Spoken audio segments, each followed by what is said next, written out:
D'abord, je suis venu vous apporter les salutations et le soutien de mon groupe politique à l'Assemblée nationale, la France Insoumise, NUPES, et au-delà l'ensemble des partis politiques de la NUPES qui se sont battus durant le projet de loi de finances, qui se sont battus durant le projet de loi de finances de la sécurité sociale pour essayer notamment, vous m'entendez mieux, merci, merci pour le contrôle du son. Qui se sont battus pour permettre qu'à un moment les choses sur l'ensemble des services publics et singulièrement au niveau du système de santé puissent s'améliorer. Malheureusement, vous savez qu'on a eu sur l'ensemble de ces deux projets de loi de 49.3. Le gouvernement ne veut pas débattre. Il ne veut pas débattre d'aucune politique publique, d'aucun service public. Et bien entendu, la santé, l'hôpital public ne font pas exception à cette règle.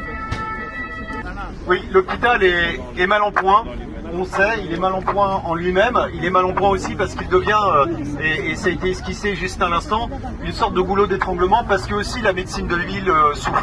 Avec d'autres députés, à l'heure où je vous parle, nous avons déposé une proposition de loi pour lutter contre la désertification médicale, où on remet en cause, par exemple, la liberté d'installation des médecins libéraux, où on favorise la mise en œuvre de centres de soins, où on supprime les non-remboursements pour les personnes qui n'ont pas de médecin référent. Il faut savoir qu'il y a 6 millions de personnes en France qui n'ont pas de médecin référent et que malgré tout, si elles vont consulter un médecin, eh bien, elles se retrouvent avec un non-remboursement, des déremboursements, et forcément c'est un problème d'accès aux soins. C'est pour ça que l'hôpital aussi devient le palliatif à tous ces problèmes-là. Mais au-delà de ça, il faudrait sûrement changer tout un tas de choses et commencer par la conception que le gouvernement a de la santé. La santé, c'est pas une marchandise, c'est pas un business.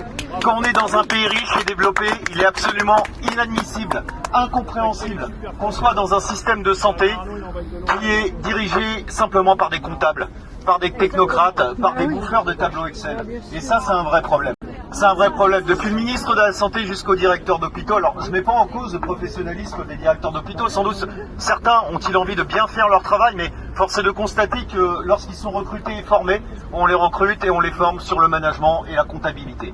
Or, aujourd'hui, ce qui est en danger, c'est bien la notion même de service public de santé.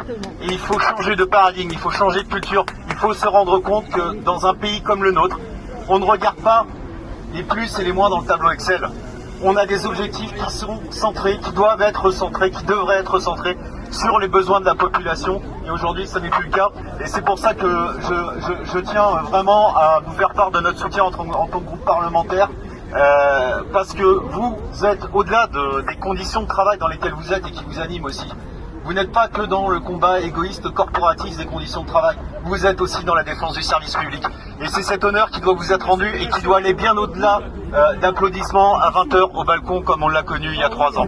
Et c'est pour ça que je tiens aussi à tirer mon chapeau aux usagers, parce que c'est pas dans tous les hôpitaux qu'il y a ça. Il y a des collectifs d'usagers qui sont autour de vous et qui vous soutiennent, parce que ces personnes-là ont bien compris qu'un jour ou l'autre, l'hôpital, on en a tous besoin. On préfère ne pas en avoir besoin, mais on en a tous besoin, soit personnellement, soit à travers nos familles, nos proches, et que cette question-là est absolument critique.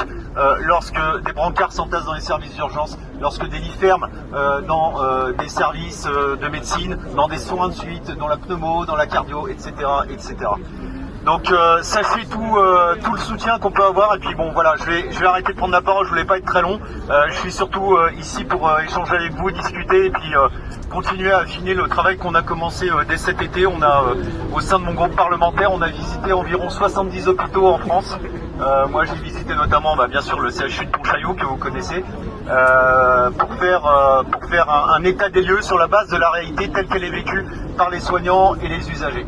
Donc merci encore pour votre action, merci encore pour votre soutien, et on le dit bien, on est conscient, ça peut plus fonctionner uniquement sur la bonne volonté,